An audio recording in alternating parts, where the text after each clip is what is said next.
पाकिस्तान को अल्लाह ने बनाया क्यों था?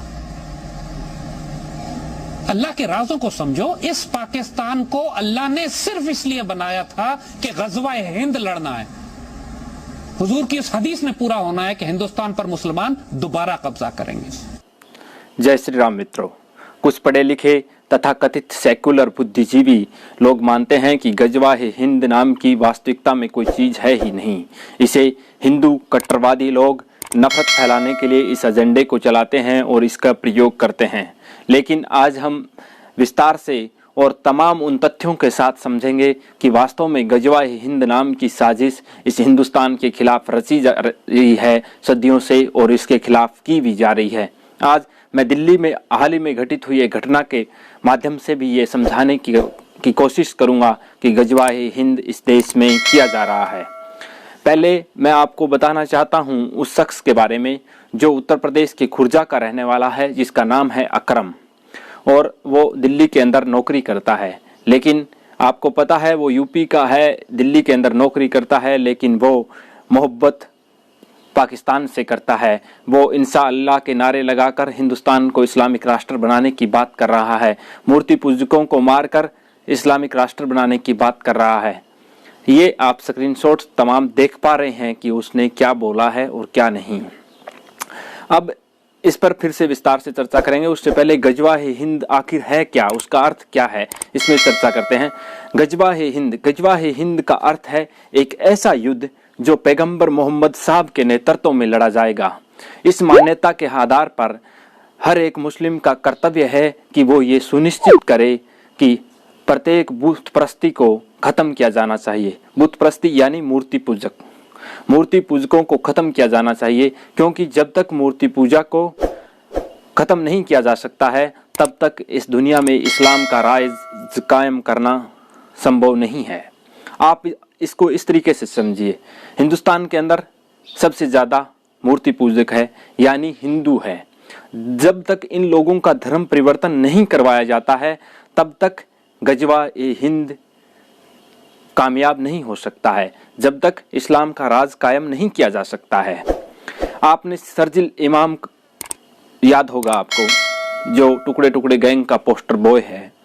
जिस शर्जिल इमाम ने क्या बात की थी, इसी गज़वा हिंद की बात की थी। उसने ये कहा था आसाम को भारत से तोड़ दीजिए, ये तोड़ दीजिए, जो कि अखंड भारत के साथ हो चुका है। कभी अखंड भारत कितना बड़ा था, जिससे कितने बंटवारे हुए, कितने अलग अलग देश बने, और आज भारत कितना अक्सा रह गया है। ये उसी गज़वा हिंद की कहानी है, उसी गज़वा हिंद की ये साजिश है। लेकिन ये अकरम है ना, जो कह रहा है कि हम जल्दी ही इस्लामिक राष्ट्र बनाएंगे और जल्द ही यहाँ पर इस्लाम राज कायम करेंगे मूर्ति पूजकों को ख़त्म करके। मूर्ति पूजक यानी हिंदुओं को ख़त्म करके। आपको लगता है कि ये ऐसे ही कर रहा है, ये सिर्फ एक झूठ का प्रोपेगेंडा है? बिल्कुल नहीं साहब, ये गज़वा हिंद है। गज़वा हिंद के अंदर जो कट्टर मुल्ला और मौलवी है, वो जो जिहादी है, वो अपने सैनिकों को तैयार करते हैं और वो कश्मीर जैसे इलाकों में भेजते हैं और कहते हैं कि आप उस लश्कर के हिस्सेदार हैं जो लश्कर दुनिया पर फतह हासिल करेगा और इस्लाम का राज कायम करेगा। ये गज़वा हिंद हदीसों के अंदर लिखा हुआ है, जो कि पैगंबर मोहम्मद की 200 साल मृत्यु के 200 साल बाद लिखा गया है। जो हदीस के अंदर इसे एक जिहाद यानी धर्म युद्ध कहा गया है गज़वा हिंद को। इसके अंदर बताया गया है कि दुनिया में 2 लश्कर पैगंबर मोहम्मद की रहनुमाई में यानी उनके नेतृत्व में वो युद्ध लड़ेंगे। एक लश्कर हिंदुस्तान की तरफ यानी हिंद की तरफ चढ़ाई करेगा और एक लश्कर हजरत ईसा के पास जाकर फिलिस्तीन को आज़ाद कराएगा, और वो झंडा बुलंद करने के बाद, फतेह हासिल करने के बाद दुनिया में इस्लाम का राज कायम हो जाएगा और गज़वा हिंद की जंग मुकम्मल हो जाएगी। ये गज़वा हिंद आखिर एक कहानी मात्र है, तो कश्मीर किस बात का उदाहरण है? आप इस बात से समझिए कि इस देश में किस प्रकार के ना जाने कितने करोड़ ऐसे शर्जिल इमाम और ऐसे अकरम रहते हैं जो अंदर ही अंदर से वो गज़वा हिंद की कहानी को अलिजामा पहनाने के लिए मेहनत कर रहे हैं और अपने आसपास एजेंडा चला रहे हैं। आप महसूस करेंगे तो आपके इर्द गिर्द रहने वाले भी वो तथाकथित शांति समुदाय के लोग इसी गजवाए हिंद को मुकम्मल करने की प्रयत्न और कोशिशें कर रहे हैं। आप महसूस कर सकते हैं। दुनिया में 70 मुस्लिम राष्ट्र है, जिसके अंदर 53 ऐसे मुस्लिम राष्ट्र है जिसके अंदर इस्लाम को राष्ट्रीय धर्म मान लिया गया है। वहां पर कोई भी गैर मुस्लिम राष्ट्राध्यक्ष नहीं बन सकता। आप बांग्लादेश को मान लीजिए, बांग्लादेश को हम किस जातियों से हिंदुस्तान ने उसे आज़ाद करवाया था, और बांग्लादेश ने आते आते क्या किया, मुस्लिम राष्ट्र खुद को घोषित कर दिया। खैर वहाँ के बाद में वहाँ के सुप्रीम कोर्ट ने कहा कि ये संविधान और कानून के खिलाफ है, लेकिन शायद इस समुदाय के लिए कुछ भी खिलाफ और गलत नहीं होता है। दुनिया में 100 करोड़ से ज़्यादा हिंदू है और जिनके 2 देश हैं, नेपाल और भारत। नेपाल कभी हिंदू राष्ट्र हुआ करता था, जो कि अब एक धर्मनिरपेक्ष कंट्री है। भारत भी एक धर्मनिरपेक्ष राष्ट्र है। शायद ये सेकुलरिज्म का, ये धर्मनिरपेक्षता का जो ठेका है ये हिंदुओं के पास है, इसीलिए ये सिर्फ 2 देश हैं वो सेकुलर है। लेकिन 70 देश जिस कम्युनिटी के हैं वो सेकुलर नहीं है, बल्कि वो कट्टर हैं अपने धर्म के प्रति, अपने मजहब के प्रति। लेकिन हमारी सबसे बड़ी कमजोरी ये है कि हमारे ही अंदर रहने वाले कुछ लोग इस साजिशों को समझ नहीं पाते हैं।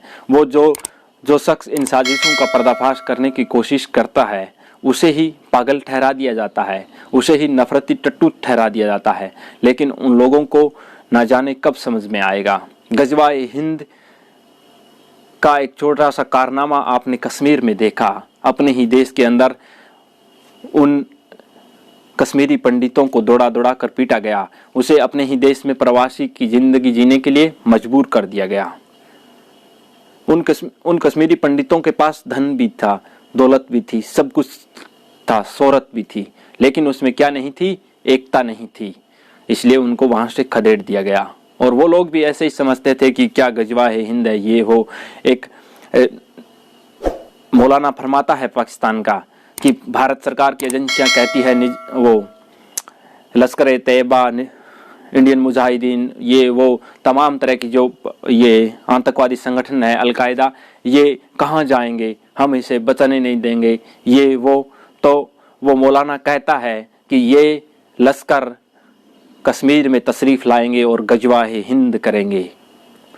आज मैंने गजवाए हिंद के बारे में ये छोटी छोटी जानकारी आपको बताने की कोशिश की है, लेकिन मैं फिर कभी इसके ऊपर एक फुल एपिसोड, पूरा वीडियो बनाएंगे जिसमें पूरी जानकारी दी जाएगी।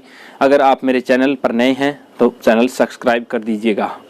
ये जो अकरम है ये इसी गजवाए हिंद की परिणति चाहता है। ये जो अकरम है जो ऐसे ही गजवाए हिंद की जंग लड़ना चाहता है, ये उसी लश्कर का हिस्सा बनना चाहता है। लेकिन ये इस देश की सरकारें और इस देश के लिबरल हिंदू वामपंथी लोग न जाने किस मानसिकता के हैं, न जाने किस मद में खामोश हैं, किस मद में डूबे हुए हैं। उन्हें लगता है कि ऐसा कुछ नहीं होने वाला है। तो वो दिन दूर नहीं कि अगर ऐसी ही खामोशी बरती गई और इन लोगों को ऐसे ही अधिकार दिए गए तो ये देश भी मुस्लिम कंट्री बनते हुए वक्त नहीं लगेगा।